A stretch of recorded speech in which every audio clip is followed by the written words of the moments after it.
আমি রাখি তোমাদের সকলকে স্বাগত জানাচ্ছি আমাদের ইউটিউব চ্যানেল অনলাইন ক্লাসরুমে। এর আগের ভিডিওতে আমি ক্লাস 7-এর ম্যাথসের কোষে দেখি 1.6 পর্যন্ত করিয়েছিলাম। এই ভিডিওতে আমি তারপরের চ্যাপ্টার মানে অনুপাত শুরু করব। তো যেটা আমি আজকে পড়াবো সেটার পিডিএফ তোমরা এই ভিডিও ডেসক্রিপশন থেকে পেয়ে যাবে। আর যদি তোমরা প্রিভিয়াস ভিডিওগুলো দেখতে চাও তাহলে উপরে কার্ডের প্লেলিস্ট আছে, সেখান থেকেও দেখে নিতে পারো। তাহলে তোমরা ভিডিওটি প্রথম থেকে শেষ পর্যন্ত অবশ্যই দেখো। ভালো লাগলে লাইক, কমেন্ট এবং শেয়ার করো এবং সঙ্গে চ্যানেলটিকে সাবস্ক্রাইবও করে নিও। তাহলে শুরু করছি সেকেন্ড চ্যাপ্টার অনুপাত থেকে। চলো শুরু করি।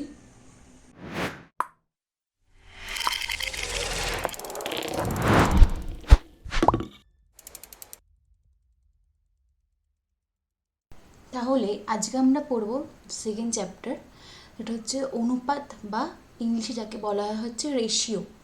এবার আমি তোমাদেরকে বোঝাচ্ছি যে অনুপাত বা রেশিও মানে কি। আচ্ছা, যেমন যেমন ধরো যখন আমরা দুটো জিনিসের মধ্যে তুলনা করি, সাপোজ ধরো একটা বড় গাছ আছে, একটা ছোট গাছ আছে, তো আমি চোখের আন্দাজে দেখে বলতে পারবো যে বড় গাছটা ছোট গাছের থেকে লম্বায় বড় এবং ছোট গাছটা লম্বায় ছোট। এটা তো আমরা তুলনা করছি দুটো গাছের মধ্যে, কিন্তু যখন ধরো এরকম বলবে যে ঠিক কতটা বড় বা ঠিক কতটা ছোট, বা কোনো জিনিস কারোর থেকে ঠিক কতটা ভারী বা ঠিক কতটা হালকা, এই যে অঙ্কের ভাষায় একদম যে অ্যাকুরেট আমাকে কত গুণ ভারী কত গুণ হালকা এরকমভাবে যে আমাকে বার করতে হয় বা যে তুলনা করতে হয়, তখন আমরা সেখানে অনুপাত বা রেশিও বার করি। ঠিক আছে, যেমন ধরো আমি তোমাকে একটা উদাহরণ দিয়ে দেখাচ্ছি। ধরো আমি এখানে একটা আয়তক্ষেত্র আঁকছি, একটু তেরা বেঁকা হচ্ছে, একটু বুঝে নেবে। আচ্ছা, এটা ধরো দৈর্ঘ্য আয়তক্ষেত্রটার, ঠিক আছে, এটা তো দৈর্ঘ্য, আর এটাকে আমরা কি বলি, প্রস্থ। ঠিক আছে, এবার ধরি এটা হচ্ছে এবিসিডি আয়তক্ষেত্র। এবার এই আয়তক্ষেত্র ধরো দৈর্ঘ্য হচ্ছে 30 মিটার ধরলাম সাপোজ, আর প্রস্থ হচ্ছে 10 মিটার। তো আমি এখান থেকে চোখের আন্দাজে দেখে বুঝতে পারছি যে দৈর্ঘ্য বড়, অবশ্যই বড় প্রস্থের থেকে, এবং প্রস্থ ছোট, দৈর্ঘ্যের থেকে প্রস্থ ছোট। আচ্ছা, এবার যদি বলে যে ঠিক কতটা দৈর্ঘ্য বড় বা ঠিক প্রস্থ কত গুণ ছোট, তখন আমরা কি করে বার করব? তখন আমরা দৈর্ঘ্য আর প্রস্থের অনুপাত বার করব। তাই তখন লিখব যে সুতরাং দৈর্ঘ্য ও প্রস্থের অনুপাত। এবার একটা কথা, যখন আমরা দৈর্ঘ্য ও প্রস্থের অনুপাত বলছি, যার নামটা সামনে আসে যেমন দৈর্ঘ্য, তো সামনে দৈর্ঘ্য বসবে, পেছনে প্রস্থ বসবে। আর এদের মাঝখানে এই যে চিহ্নটা দেখতে পাচ্ছ না, এই যে চিহ্নটা, এই চিহ্নটাই হচ্ছে অনুপাতের চিহ্ন। তাহলে কখনো রেশিও বা অনুপাতকে আমরা এই চিহ্ন দিয়ে প্রকাশ করি। এটাকে আমরা অনেক সময় বলি হচ্ছে ইস্টু। দেখবে আমি অনেক সময় অঙ্ক করতে করতে তোমাদেরকে ইস্টু বলেও বোঝাবো। এটা করে হচ্ছে ইস্টু, দৈর্ঘ্য ইস্টু প্রস্থ। ঠিক আছে, তাহলে এইটা মানে কি, তাহলে দৈর্ঘ্য ও প্রস্থনুপাত মানে ফার্স্টে দৈর্ঘ্য আছে তাই সামনে দৈর্ঘ্য বসেছে, তারপর ইস্টু মানে ইস্টু করে, তারপর হচ্ছে প্রস্থ, আমি অনুপাত বার করব, তবে আমি তুলনা করতে গিয়ে দেখবো ঠিক কত গুণ এ বড় আর ঠিক কত গুণ এ ছোট। আচ্ছা, তাহলে দৈর্ঘ্য জায়গায় আমি দৈর্ঘ্যের মানটা লিখবো, দৈর্ঘ্য কত ছিল 30 মিটার, প্রস্থ কত ছিল 10 মিটার, তাই তো। এবার এবার তোমরা ভাবতে পারবে যে এতটুকু তো করে ফেললাম, অনুপাত করে এবার সাজিয়ে ফেললাম, এবার এখানে মান বার করবে কী করে? এই যে ইস্টু চিহ্ন বা এই যে অনুপাতের চিহ্নটা, এটা মানে হচ্ছে এক প্রকার ভাগ। ইস্টুর সামনে যে থাকে সে ওপরে বসে, যেমন এখানে ইস্টুর সামনে কি আছে, দৈর্ঘ্য, তাহলে দৈর্ঘ্য ওপরে বসবে, ভাগের তলায় বা ভাগের নিচে প্রস্থ বসবে। তার মানে আমি বলতে পারি যে এই জিনিসটা মানে হচ্ছে দৈর্ঘ্য বাই প্রস্থ, মানে দৈর্ঘ্য ইস্টু প্রস্থ মানে দৈর্ঘ্য প্রায় প্রস্থ এক প্রকার। তাহলে এইটা মানেও কী হবে, 30 মিটার বাই 10 মিটার। এবার যেহেতু দুটো একই একক ভাগ করছে, তাহলে ওপর নিচ মিটার মিটার কেটে যাবে। 30 আর 10কে 10 দিয়ে কাটাকুটি করা যায়, 10 দিয়ে 10কে ভাগ করলে 1 থাকে, ওপরে 3 থাকে। তাহলে এটার মানে উত্তর কী আসছে, 3/1। 3/1 তো আমি রাখবো না, যেহেতু আমি দৈর্ঘ্য ইস্টু প্রস্থ করবো তাই আমি এটাকেও 3:1 বানিয়ে দেবো 3/1কে। মানে ইস্টু মানেও যা, ভাগ মানেও হচ্ছে তাই, তাহলে আমি এটাকে ভাগটাকে তুলে ওখানে ইস্টু আনবো। তার মানে আমি এখান থেকে বুঝতে পারছি যে দৈর্ঘ্য ইস্টু প্রস্থ মানে হচ্ছে 3:1 এই অঙ্কটার ক্ষেত্রে। তাহলে আমি যখন এই ইস্টুগুলোকে তুলে ভাগের আকারে লিখি, তাহলে এটা কেমন দেখতে হবে, দৈর্ঘ্য বাই প্রস্থ ইকুয়ালস টু 3/1। ঠিক আছে, তাহলে এখন আমি এখান থেকে এটাও বলতে পারি প্রস্থ এখানে তো ভাগ আকারে আছে সমীকরণের বাম দিকে, যখন প্রস্থকে আমি যদি সমীকরণের ডান দিকে পাঠাই তাহলে সেটা গুণ হয়ে যাবে। তার মানে দৈর্ঘ্য, শুধু দৈর্ঘ্য সমান সমান হচ্ছে 3/1, মানে কি 3 ইন্টু, আমি এবার প্রস্থটাকে সমীকরণের ডান দিকে পাঠাচ্ছি, তাই এদিকে ভাগ ছিল, দৈর্ঘ্যের সঙ্গে এদিকে আসলে 3-এর সঙ্গে গুণ হয়ে যাবে, সরি, তো এটা হয়ে যাবে 3 ইন্টু প্রস্থ। তাহলে আমি এখন এদের এই অনুপাত বার করে এখান থেকে বুঝতে পারলাম যে তার মানে প্রস্থের সঙ্গে 3 গুণ করলে তবেই আমি দৈর্ঘ্যের মানটা পাই। তার মানে দৈর্ঘ্য প্রস্থের 3 গুণ বড়, অথবা প্রস্থ দৈর্ঘ্যের থেকে উল্টোটা হবে 3 গুণ ছোট। তাহলে আমি এই অনুপাত বার করে এইভাবে আমি তুলনা করে ঠিক কতটা বড় বা এই ঠিক কতটা ছোটো সেটা আমি বুঝতে পারলাম। তাহলে তোমরা অনুপাত জিনিসটা কি সেটা ক্লিয়ার হলো। এবার যেটা মেন শর্ত অনুপাতে বার করা সেটা হচ্ছে, এখানে দেখতে পাচ্ছ যে আমি দৈর্ঘ্য আর প্রস্থের অনুপাতে কেসে জাস্ট দুটো সংখ্যা এসেছে 3:1। এখানে কিন্তু দৈর্ঘ্যের কোনো এককও আসেনি, প্রস্থের কোনো এককও আসেনি। কেন আসেনি? কারণ একক দুটো সেম ছিল, দৈর্ঘ্যের একক মিটার ছিল, প্রস্থের একক মিটারই ছিল। তাই যখন আমি ভাগ করেছি তখন মিটার মিটার কেটে গেছে, ঠিক আছে। তার মানে অনুপাত যখনই বার করব তখন আমাকে সেম একক আনতে হবে, কারণ অনুপাতে কখনো একক আসে না, অনুপাতে শুধু দুটো সংখ্যার অনুপাত বেরোয়, সবসময় দুটো সংখ্যা থাকে, সামনে একটা তারপর ইস্টু তারপর পরে একটা সংখ্যা, কোনো একক থাকে না। তাই যখনই আমি যে কোনো দুটো জিনিস বা তিনটে জিনিস বা চারটে জিনিস যে কোনো জিনিসের অনুপাত বার করবো তাদের এককগুলো সবসময় সেম রাখতে হবে। একক সেম রাখলেই তবে এককগুলো কাটবে, তবেই সেখানে আর একক থাকবে না, অনুপাতের উত্তর শুধু সংখ্যা থাকবে। তাই এটা হচ্ছে মেন শর্ত, যে সবসময় অনুপাত দুটো সমজাতীয় রাশির বার করতে হয় যাদের একক সেম। অনুপাত সবসময় কী হয়, এককবিহীন হয়, মানে অনুপাতে কখনো একক থাকে না, সময় এককবিহীন হয়। যেমন ধরো আমরা এক্সাম্পল দিয়ে বোঝাচ্ছি, ধরো সেই সেমই একটা জমি নিচ্ছি, ঠিক আছে, এই ধরো একটা জমি, ঠিক আছে, এটা তো দৈর্ঘ্য, এর আমি দৈর্ঘ্য ধরো ধরছি হচ্ছে 400 সেন্টিমিটার, ঠিক আছে, আর এটা হচ্ছে প্রস্থ, এর প্রস্থ ধরছি ধরো হচ্ছে 1 মিটার।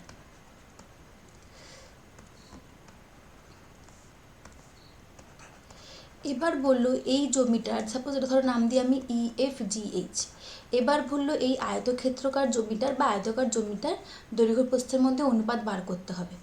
তাহলে আমি ঠিক আগেরটার মতনই করছি, দৈর্ঘ্য মানে কি, দৈর্ঘ্য ইস্টু প্রস্থ, দৈর্ঘ্য ও প্রস্থের অনুপাত, তাই দৈর্ঘ্য সামনে বসবে, দৈর্ঘ্য ইস্টু প্রস্থ, দৈর্ঘ্য ইস্টু প্রস্থ কী ছিল 400 সেন্টিমিটার, তাই তো, আর প্রস্থ কী ছিল 1 মিটার, ঠিক আছে।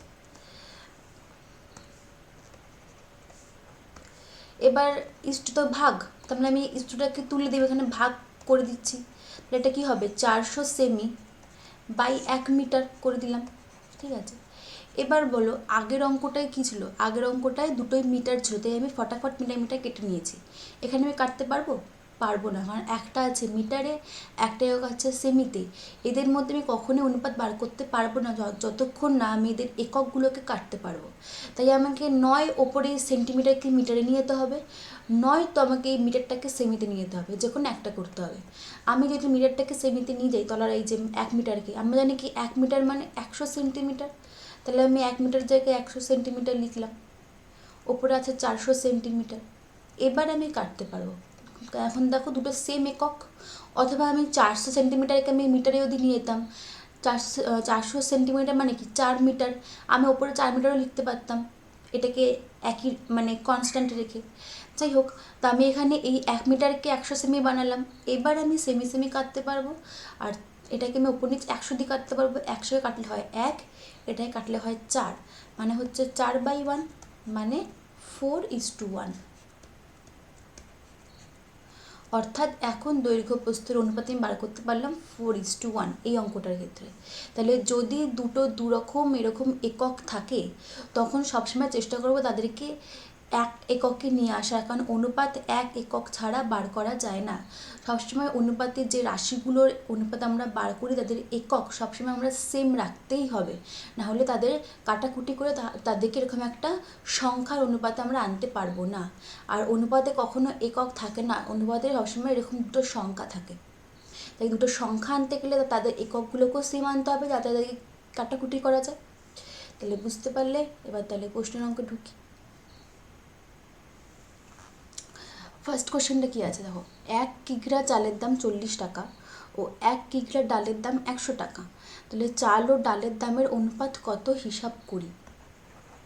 আচ্ছা, এটা হচ্ছে দেখো কি বলছে, 1 কিগ্রা মানে 1 কেজি চালের দাম 40 টাকা, 1 কেজি ডালের দাম 100 টাকা। চাল ও ডালের অনুপাত মানে আগে চাল বসবে তারপর ডালের দাম বসবে। আচ্ছা, এবার আমি দেখবো যে চালের দামও আছে টাকাতে, ডালের দামও আছে টাকাতে, তাই একক দুটো সেম, তাই আমার এদেরকে নিয়ে কোনো অসুবিধা হবে না।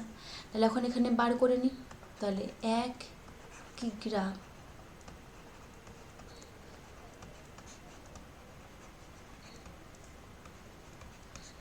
চালের দাম ও 1 কিগ্রা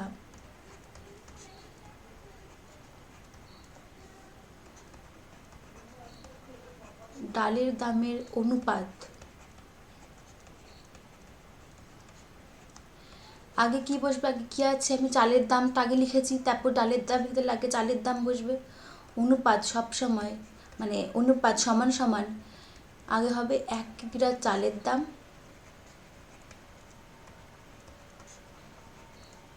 ইস্টু 1 কিগ্রা ডালের দাম।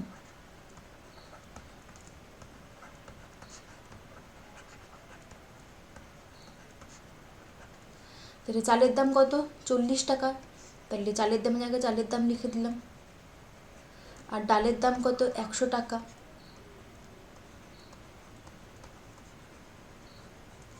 তাহলে এটা আমি যদি সেটাকে তুলে দিই, তাহলে ওপরে হচ্ছে 40 টাকা, তলায় হচ্ছে 100 টাকা। দুটো যেহেতু একক সেম, তাই টাকাটা কেটে যাবে। এখান দিয়ে সব থেকে ফার্স্টে আমি যদি 10 দিয়ে কাটি হচ্ছে 4, 10 দিয়ে কাটলে হচ্ছে 10। এবার যদি 2 দিয়ে কাটি, 2 দুগুণে 4, 2 দুগুণে 5, তাহলে এটার উত্তর কত আসছে, 2/5 বা 2/5। সুতরাং তাহলে চাল আর ডালের অনুপাত কি, তাহলে চালের দাম ইস্টু ডালের দাম, আমি যেহেতু আমাকে অনুপাত চেয়েছে তাই কখনোই এটাকে 2/5 ভাবে রাখতে পারবো না, আমাকে এটাকে অনুপাত আকারে সাজাতে হবে, 2:5 করে দিলাম। ঠিক আছে, তাহলে এটা হচ্ছে অ্যান্সার হয়ে গেল। এবার নেক্সট দেখো কী দিয়েছে, এখানে একটা ত্রিভুজ দিয়েছে, এই ত্রিভুজ এ বি সি বলেছে, এই ত্রিভুজটাতে ত্রিভুজ বিএসি, ত্রিভুজ এবিসি আর ত্রিভুজ এসিবি এর মানগুলোর অনুপাত বার করতে হবে। তাহলে আগে আমি কোন কোণের কী মান সেগুলো আমি বার করে নিই। ফার্স্ট হচ্ছে ত্রিভুজ বিএসি, তাই তো, বিএসি মানে কি, বিএসি মানে মাঝখানের কোণ এ, এটা কত, 60 ডিগ্রি। সবসময় মাঝখানটা ধরবে, যে মাঝখানে কোন অ্যাঙ্গেলটা আছে। নেক্সটটা হচ্ছে এ বি সি, এ বি সি, তাহলে মাঝখানে কি আছে, বি, তাহলে বি এ কোনটার মান চেয়েছে, মানে হচ্ছে অ্যাঙ্গেল 50 ডিগ্রি। নেক্সট কি আছে, A C B, angle A C B, মাঝখানে কি আছে, সি, মানে এ সি বি, তাহলে এই কোণটা কত, 70 ডিগ্রি, তাই তো। এখন আমার কাছ থেকে যে অনুপাত চেয়েছে, ঠিক যেমন যেমন চেয়েছে ঠিক সেইভাবেই কিন্তু আমি লিখবো, যে সামনে বিএসি আছে, এটাকে আবার পেছনে পাঠিয়ে দেবো না, ঠিক যেমনভাবে চেয়েছে ঠিক সেভাবে আমাকে লিখতে হবে। তাহলে BAC is to A B C is to A C B. ঠিক আছে, এবার মানগুলো বসিয়ে নিই। প্রথমেটা হচ্ছে 60 degree is to 50 degree is to 70 degree. ঠিক আছে, এবার তার মানে এখন এটা তো ইস টু আছে ঠিকই, কিন্তু এখানে তো 3টে অনুপাত আছে, তাই আমি এটাকে বাই করে লিখতে পারবো না, মানে ওরকম ভাগের আকারে আমি লিখতে পারবো না। আমি এখানে দেখবো যে সব থেকে বড় কোন সংখ্যা দিয়ে এই 3টেকে একসঙ্গে ভাগ করা যাবে। আমাদের এটা চোখে হচ্ছে যে ফার্স্ট টাইম যদি 10 দিয়ে 3টেকে কাটি, তাহলে প্রথমটা হবে 6 ডিগ্রি, পরেরটা হবে 5 ডিগ্রি, তারপরটা হবে 7 ডিগ্রি। একমাত্র 10 দিয়ে এই 3টেকে কাটাকুটি করা যায়। আর কোনো সংখ্যা নেই যে মানে 10-এর থেকেও বড় আর কোনো সংখ্যা নেই যে 3টেকে কাটা যাবে।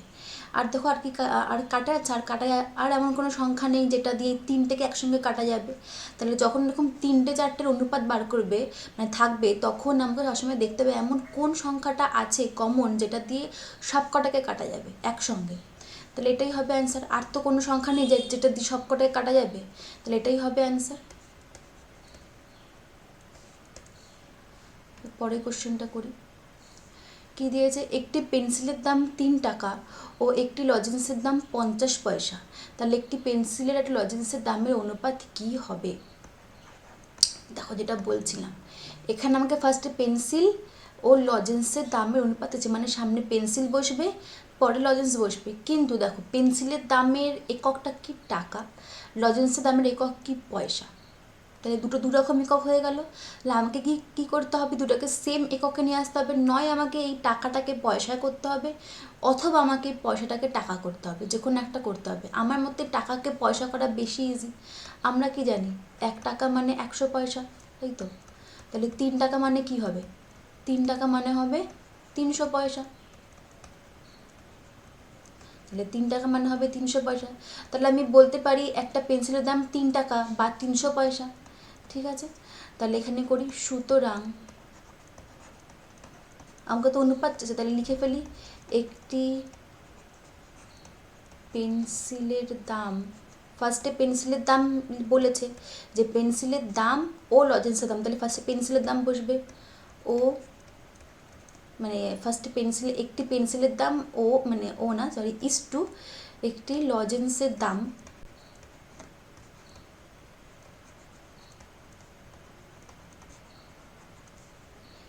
পেন্সিলের দাম কি ছিল 3 টাকা আর লজেন্সের দাম কি ছিল 50 পয়সা।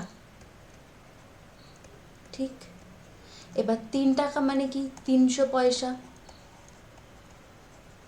তাহলে আমি টাকাটাকে পয়সা করলাম, আর এটা তো পয়সাতে আছে। তাই এখন দেখো দুটোর একক সেম করতে পারলাম।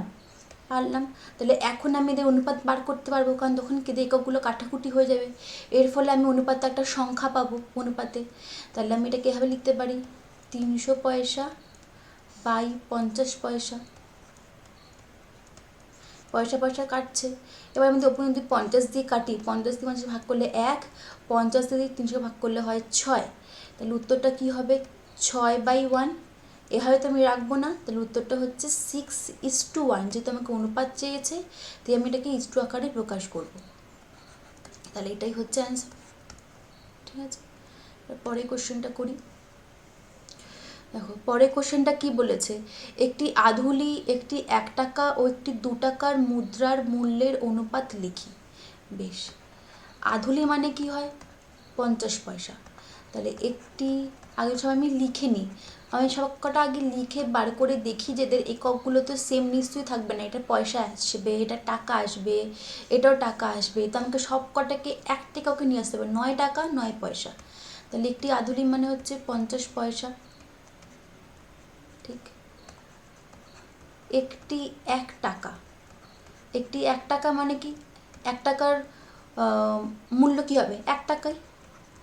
আচ্ছা, আর এটা হচ্ছে একটি 2 টাকা, তাহলে একটি 2 টাকার মূল্য কি হবে 2 টাকাই।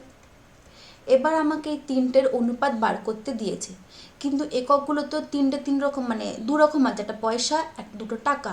তাহলে আমাকে সব কটাকে 9 টাকায় নিয়ে আসতে হবে, 9 পয়সা নিয়ে আসতে হবে। টাকা থেকে পয়সা নিয়ে যাওয়াটা বেশি ইজি। তাহলে প্রথমেটা যা আছে রইলো 50 পয়সা, 50 পয়সাই থাক। 1 টাকাটাকে আমি 100 পয়সা করতে পারি। তাহলে 1 টাকা যদি 100 পয়সা হয়, 2 টাকা মানে কি হবে 200 পয়সা। এবার দেখো সব কটার একক সেম হলো, পয়সা পয়সা হলো। তাহলে এখন আমি এদের মুদ্রার, মানে এখন আমি এই মুদ্রাগুলোর মূল্যের অনুপাত বার করতে পারবো। তাহলে ঠিক যেমন যেমন করে আছে ঠিক যেমন যেমন করে আমাকে ফার্স্টে সাজাতে হবে। ফার্স্টে একটা আধুলি, তো ফার্স্টে আমি একটি আধুলি লিখব, একটি আধুলি। তারপরে কি আছে একটি 1 টাকা, তাহলে একটি আধুলি ইস-টু একটি 1 টাকা ইস-টু একটি 2 টাকা, একটি 2 টাকা। তাহলে দেখলে ঠিক যেমন যেমন করে আজ আমি ঠিক তেমন তেমন করে কিন্তু ইস্টু করে লিখেছি। এটা পরে এটা আগে এরকম করিনি, এরকম করা যাবে না, যেমন ঠিক আমাকে সেভাবেই লিখতে হবে। তাহলে 1 টাকা মুদ্রার মূল্য কত? ফার্স্ট একটু একটা আধুলি মানে কি 50 পয়সা, একটি 1 টাকা মানে হচ্ছে 100 পয়সা। আমি এখানে টাকাগুলো লিখলাম না, সকলকে আমি পয়সাতে আমি আগে তো কনভার্ট করে নিয়েছি, পয়সা লিখে দিলাম, ঠিক আছে। 2 টাকা মানে হচ্ছে 200 পয়সা। সব কটা সেম এককে আছে, তাহলে এবার কাটাকুটি করে সব কটা পয়সা সব কটা কেটে যাবে। তাহলে এখান থেকে এবার দেখো সব থেকে বড় কোন সংখ্যা দিয়ে 3টাকে একসঙ্গে ভাগ করা যায়? 50। 50 কেটে দিয়ে ভাগ করলে হয় 1, 100কে 50 দিয়ে ভাগ করলে হয় 2, 200কে 50 দিয়ে ভাগ করলে হয় 4। দেখতে পাচ্ছ? এবার 2 আর 4 কিন্তু 2 দিয়ে ভাগ করা যায়, কিন্তু 2 দিয়ে কি 1 ভাগ করা যায়? করা যায় না। তাহলে আমাকে সবসময় এমন একটা সংখ্যা খুঁজতে হবে যেটা দিয়ে 3টাকে ভাগ করা যাবে একসঙ্গে, তাহলে আর কোনো সংখ্যা নেই, তাহলে এটাই হবে আমার উত্তর, এটাই হচ্ছে অ্যান্সার। ঠিক আছে, এবার নেক্সট কোশ্চেনটা করি। কি দিয়েছে? উমার বয়স 12 বছর 6 মাস, রাতুলের বয়স 12 বছর 4 মাস, নূরজাহানের বয়স 12 বছর। তাহলে ওদের 3 জনের বয়সের অনুপাত বার করতে বলেছে। বেশ, এখানেও ঠিক সেম, এটা 12 বছর 6 মাস, এটা 12 বছর 4 মাস, এটাতে 12 বছর, মানে এটাতে বছর একটা একক, এটাতে বছর মাস দুটো একক রয়েছে, এটাতেও বছর মাস দুখানে একক রয়েছে। তাহলে আমাকে কী করতে হবে? সব কটাকে সেম এককে আনতে হবে। আমরা সবসময় কী করবো? নয় সব কটাকে বছরে নিয়ে যাবো, নাহলে সব কটাকে মাসে নিয়ে যাব। বছর থেকে মাসে নিয়ে যাওয়াটা বেশি সোজা, তাই আমি সব কটাকে মাসে নিয়ে যাব। তাহলে ফার্স্টে হচ্ছে উমার বয়স, উমার বয়স কি আছে? 12 বছর 6 মাস।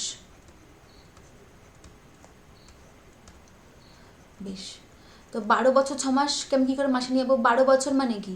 আমরা কী করি? ফার্স্টে এই বছরটাকে আমি মাসে নিয়ে যাই, 1 বছর মানে 12 মাস, তাহলে 12 বছর মানে হচ্ছে 12 মাস, 12 × 12 মাস, এটা হচ্ছে 144 মাস। এবার এই 6 মাসটা এর সঙ্গে যোগ হয়ে যাবে, যোগ 6 মাস, এটা কত হবে? 150 মাস হলো। এবার আমি বার করি হচ্ছে রাতুলের বয়স।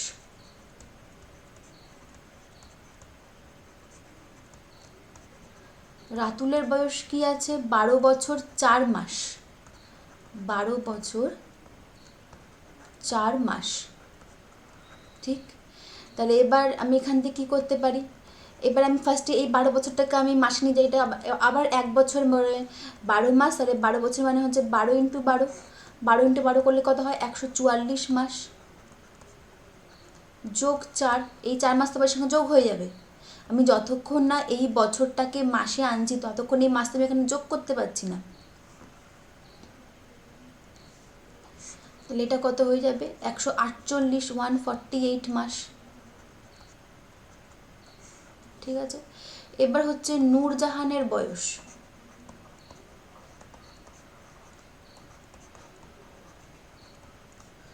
নূরজাহানের বয়স কত? শুধু 12 বছর। তাহলে এটাকে তো আমার বছরে রাখা যাবে না, এটাকে আমাকে মাসে নিয়ে যেতে হবে। সিমিলারলি 1 বছর মানে 12 মাস, তাহলে 12 বছর মানে হচ্ছে 12 × 12 মাস, মানে 144 মাস। তাহলে আমি প্রত্যেকের বয়সগুলোকে মাসে নিয়ে গেলাম। উমার বয়স হচ্ছে 150 মাস, রাতুলের বয়স 148 মাস, নূরজাহানের বয়স 144 মাস। তাহলে এখন এদের বয়সগুলো আমি অনুপাত বার করতে পারি। তাহলে ফার্স্টে আছে উমার বয়স,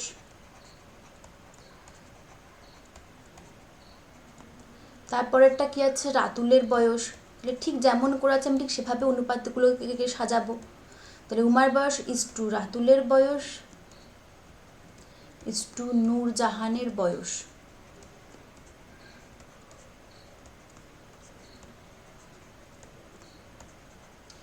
তাহলে এবার এদের 3টে বয়সের মধ্যে কি হলো? ফার্স্ট উমার বয়সটা বসিয়ে নিই, 150 মাস। তারপর রাতুলের বয়সটা বসিয়ে নিই, কত? 148 মাস। তারপর নূরজাহানের বয়সটা বসিয়ে নিই, 144 মাস। তাহলে এবার দেখো এদের প্রত্যেকের মাস একক সেম হয়ে গেল, তবে মাসগুলো কাটা যাবে, মাসগুলো কেটে দিলাম। এবার কি থাকবে, এবার আমি এখান থেকে দেখতে পাই যে আমি আগে এটাকে সবার আগে 2 দিয়ে, এটাও জোর এটাও জোর এটাও জোর, আমি সবার আগে 2 দিয়ে 3টাকে একসঙ্গে ভাগ করা যাবে। দিয়ে আমি সবার আগে 2 দিয়ে ভাগ করে দেখি, 150কে 2 দিয়ে ভাগ করলে হবে 75, 148কে 2 দিয়ে ভাগ করলে হবে 7 দুগুণে 14, 4 দুগুণে 8, 74, 144কে 2 দিয়ে ভাগ করলে হবে হচ্ছে 72। এবার দেখো আর কি কোনো সংখ্যা আছে যেটাকে মানে যাকে দিয়ে 3টাকে একসঙ্গে ভাগ করা যায়? নেই। 72 আর 74কে আমি আবার 2 দিয়ে ভাগ করতে পারি, কারণ এগুলো জোড় সংখ্যা, কিন্তু 75 করতে পারবো না। 3 দিয়ে একে পারবো, বাট 3 দিয়ে তো এগুলোকে পারবো না, মানে সরি 3 দিয়ে একে আর একে পারবো, কিন্তু 3 দিয়ে তো একে পারবো না। অর্থাৎ এমন সংখ্যা নেই যাকে দিয়ে এই 3টাকে একসঙ্গে ভাগ করা যাবে। তাহলে এটাই হচ্ছে অ্যান্সার। ঠিক আছে, পরের কোশ্চেনটা করি। কী দিয়েছে? সমকোণী সমদ্বিবাহু ত্রিভুজের কোণগুলোর অনুপাত কত লেখো। আগে আমি তোমাদেরকে বুঝিয়ে নিই যে এটা সমকোণী সমদ্বিবাহু ত্রিভুজ হয়টা কি। সমকোণী মানে বুঝতে পারছো কথাতে কি আছে, সমকোণ, তার মানে সমকোণ মানে একটা কোণ তো 90 ডিগ্রি হতেই হবে। তাহলে আমি এখানে এটা সমকোণী ত্রিভুজ এঁকেছি, ত্রিভুজ এ বি সি, এখানে আমি কোণ এ অ্যাঙ্গেলটাকে আমি 90 ডিগ্রি বানিয়ে দিয়েছি।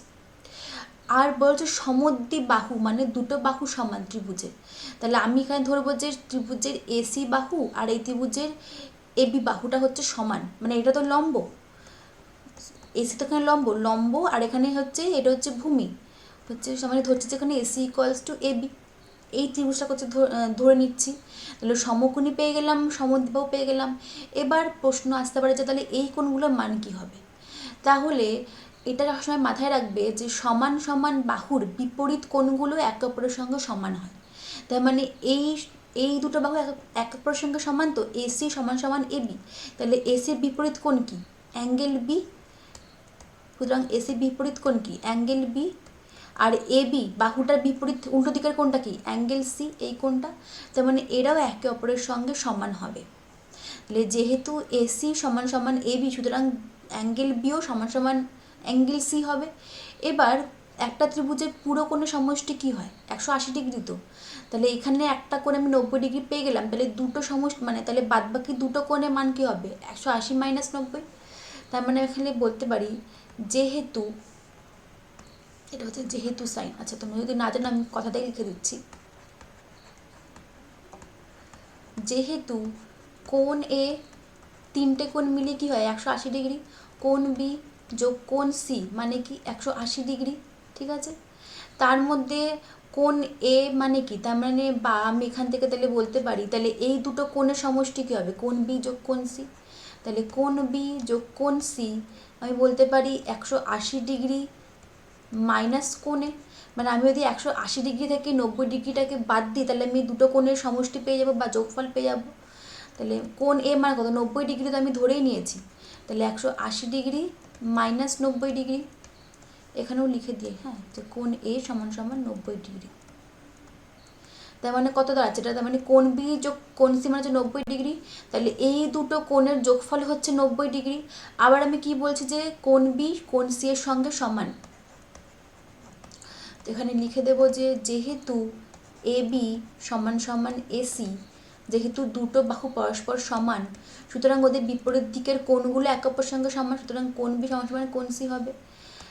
তাহলে বা সুতরাং তারপরে আমি যদি 90 ডিগ্রিটাকে সমান 2 ভাগে ভাগ করি তাহলে প্রত্যেকটা কোণের মান পেয়ে যাব। কারণ কি কোণ বি আর কোণ সিকে যোগ করে আমি 90 ডিগ্রি পাচ্ছি, তাই তো। তাহলে আমি যদি 90 ডিগ্রিকে সমান 2 ভাগে ভাগ করি, কারণ কোণ বিও যা কোণ সিও তাই, দুটো তো সমান একে অপরের সঙ্গে, তাহলে আমি ওদেরকে যদি সমান 2 ভাগে ভাগ করি তাহলে আমি কোণ বি আর কোণ সি এর প্রত্যেকের মান পেয়ে যাব। সুতরাং কোণ বি সমান সমান কোণ সি মানে কি হচ্ছে? 90 ডিগ্রি ভাগ 2, সমান তো, দুটোই তো সমান, হচ্ছে 45 ডিগ্রি। তার মানে কোণ বিও হচ্ছে 45 ডিগ্রি, কোণ সিও হচ্ছে 45 ডিগ্রি। তাহলে এখন আমাকে এই তিনটে কোণের অনুপাত চেয়েছে, তাহলে এখানে লিখে দেবো সুতরাং ত্রিভুজ এ বি সি এর তিনটে কোণ অনুপাত বার করি। কোণ এ ইস টু কোণ বি ইস টু কোণ সি কী হবে? কোণ বি কোণ এ মানে কি 90 ডিগ্রি, আমরা ধরেই নিয়েছিলাম। কোণ বি মানে কি কত বেরোলো? Sorry 45 degree. কোণ সি মানে কত বেরোলো? 45 ডিগ্রি। ঠিক আছে। আচ্ছা, আর এখান থেকে লিখে নেবে যে ফার্স্টে ধরি কোণ এ সমান সমান 90°। ঠিক আছে, ধরি কোণে সমান সমান 90°। আচ্ছা, তাহলে এখন আমি যদি এই 3টেকে 45 দিয়ে ভাগ করা যাবে, 45কে 90 দিয়ে ভাগ করলে কি হয়, সরি উল্টো বললাম, 90কে 45 দিয়ে ভাগ করলে কি হয় 2, 45কে 45 দিয়ে ভাগ করলে হয় 1, 45কে 45কে ভাগ করলে হয় 1। আর কোনো সংখ্যা নেই যেটা দিয়ে 3টাকে একসঙ্গে ভাগ করা যাবে, তার মানে এটাই হবে আমার অ্যান্সার। তাহলে এই সমকোণী সমদ্বিবাহু ত্রিভুজে, এটা হচ্ছে একটা সমকোণী সমদ্বিবাহু ত্রিভুজ। তাহলে এই সমকোণী সমদ্বিবাহু ত্রিভুজ ABC এর কোণগুলোর অনুপাত আমরা পেয়ে গেলাম কি 2:1:1। ত্রিভুজ ABC। তাহলে এখন এই সমকোণী সমদ্বিবাহু ত্রিভুজের কোণগুলোর অনুপাত আমরা পেয়ে গেলাম 2:1:1। ঠিক আছে, তাহলে আশা করি তোমরা বুঝতে পারলে যে অনুপাত কি করে বার করতে হয়।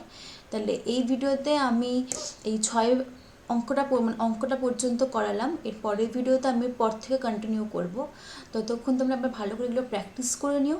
তাহলে তোমাদের সঙ্গে দেখা হবে আমাদের পরের ভিডিওতে। ততক্ষণের জন্য বাই।